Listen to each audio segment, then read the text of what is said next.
muito bom dia a todos.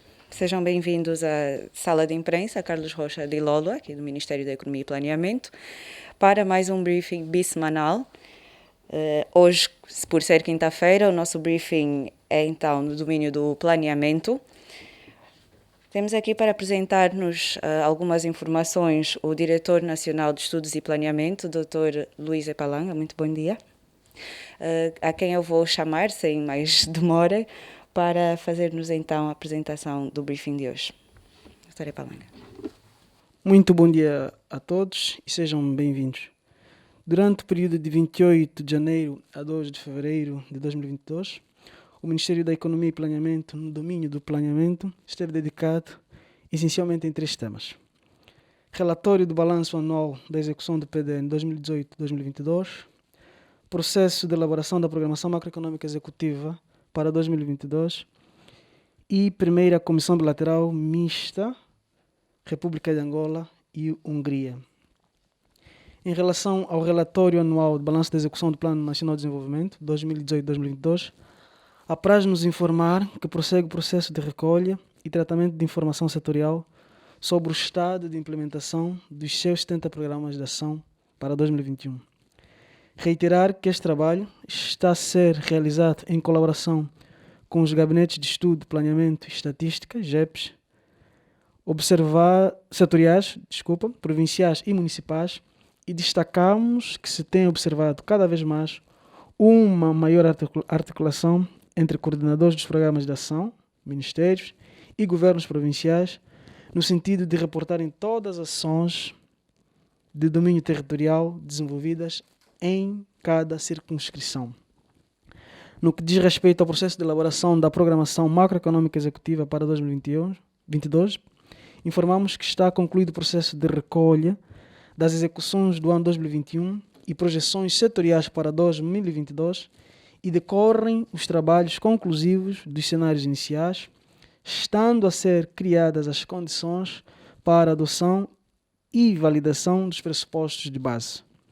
Aproveitamos a oportunidade para relembrar que a Programação Macroeconômica Executiva é um instrumento de gestão de política macroeconômica do Governo que visa avaliar antepadamente o desempenho das principais variáveis macroeconômicas, que compreende as projeções do Produto Interno Bruto, a programação macrofiscal, a programação do comportamento do setor externo e a programação das contas monetárias, com vista a garantir os objetivos para 2022, nomeadamente controlar a pandemia para salvar vidas e preservar o retorno ao crescimento econômico, melhorar os fundamentos fiscais para fortalecer a estabilidade macroeconômica e a solidez da dívida pública e apoiar a economia, defender os rendimentos e consumos para impulsionar o crescimento.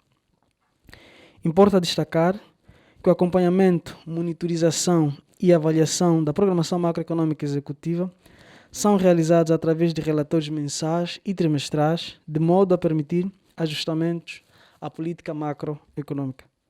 Relativamente à primeira Comissão Bilateral Mista República de Angola-Hungria, apraz-nos informar que o Ministério da Economia e Planeamento participou na primeira ronda de negociações ao Acordo de Proteção Recíproca de Investimentos, APRI, que decorreu nos dias 27 e 28 de janeiro do corrente ano, na capital da Hungria, Budapeste. Importa referir que os 2 países pretendem, com a implementação deste acordo, o seguinte: estimular iniciativas de investimentos e negócios, intensificar a cooperação econômica para o benefício mútuo, criar e manter condições favoráveis para o investimento de investidores dos países e assegurar que o investimento seja consistente com a proteção da saúde, segurança e meio ambiente, a promoção e proteção dos direitos humanos, direitos do trabalho e padrões de responsabilidade social corporativa internacionalmente reconhecidos. Promover que contribuam para o desenvolvimento sustentável dos 2 países e garantir um quadro geral de direitos e obrigações equilibrado entre investidor dos 2 países. Aproveitamos para destacar que um acordo de proteção recíproca de investimento tem como principal objetivo conceder aos investidores de um Estado um conjunto de proteção relativamente aos investimentos realizados no território de outro Estado a partir da sua entrada em vigor. Muito obrigado pela atenção. Estamos disponíveis para eventuais perguntas. Muito obrigada, Dr. Luís Epalanga. Apresentou-nos então os 3 temas para hoje. Temos alguma questão? Muito bom dia a todos. Vitorino Joaquim é o meu nome. Eu sou jornalista do Jornal de Angola. Ao longo do pronunciamento do Sr. Diretor Nacional do Planeamento, fez referência da programação macroeconómica do Executivo. Eu poderia avançar com mais detalhe, podia apresentar aqui esta programação com um bocadito mais exato. É a minha primeira questão. Obrigado pela questão que nos coloca. Primeiro, esclarecer que a programação ainda não está feita como tal, portanto, estamos a elaborar. A essa altura decorre o processo de definição dos pressupostos de base, nomeadamente do setor real, o que se espera que venha a ser o crescimento em 2022, o que se espera venha a ser o comportamento das contas fiscais em 2022 e o comportamento das contas externas e monetárias também em 2022. Portanto, estamos na fase de elaboração dos pressupostos de base e esperamos ter dados que ajustem as previsões que tinham sido feitas em sede da preparação do Orçamento Geral do Estado. O que lhe posso informar, por enquanto, na ausência desse documento, é que o mesmo constitui um instrumento de gestão de programação macroeconómica do Governo, que atualiza as previsões do OGE e que os dados são mais aderentes ao contexto atual, na medida em que os pressupostos do Orçamento Geral do Estado foram elaborados em agosto e de lá para cá certamente que terão ocorrido desenvolvimentos nas variáveis de base e que pretendemos agora atualizá-las.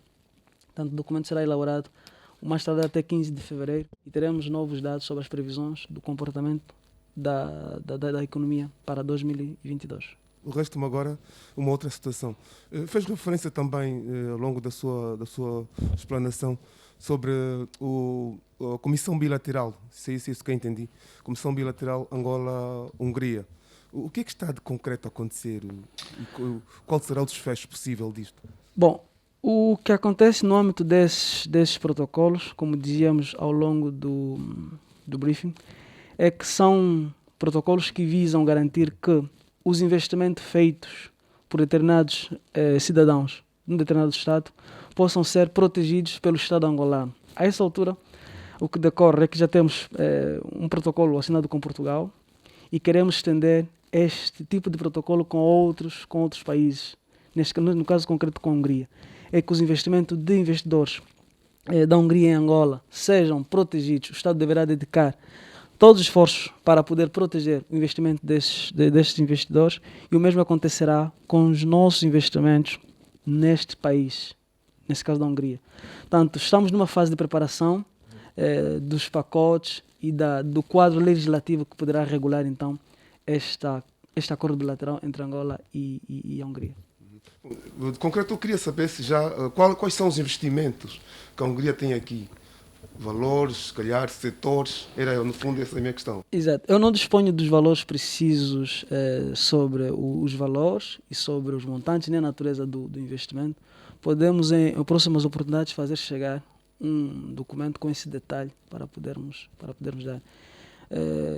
Essencialmente, está a decorrer o processo da definição do quadro legal que possa regular a relação bilateral de investimento entre os dois países. Estamos numa fase muito avançada e tudo leva-nos a crer que antes do primeiro trimestre, teremos o quadro regulatório todo elaborado. Okay. Não havendo mais questões, vamos dar então por encerrado este briefing desta quinta-feira, dia 3 de fevereiro. Desejamos a todos um bom dia de trabalho e um bom fim de semana prolongado. Até a próxima semana.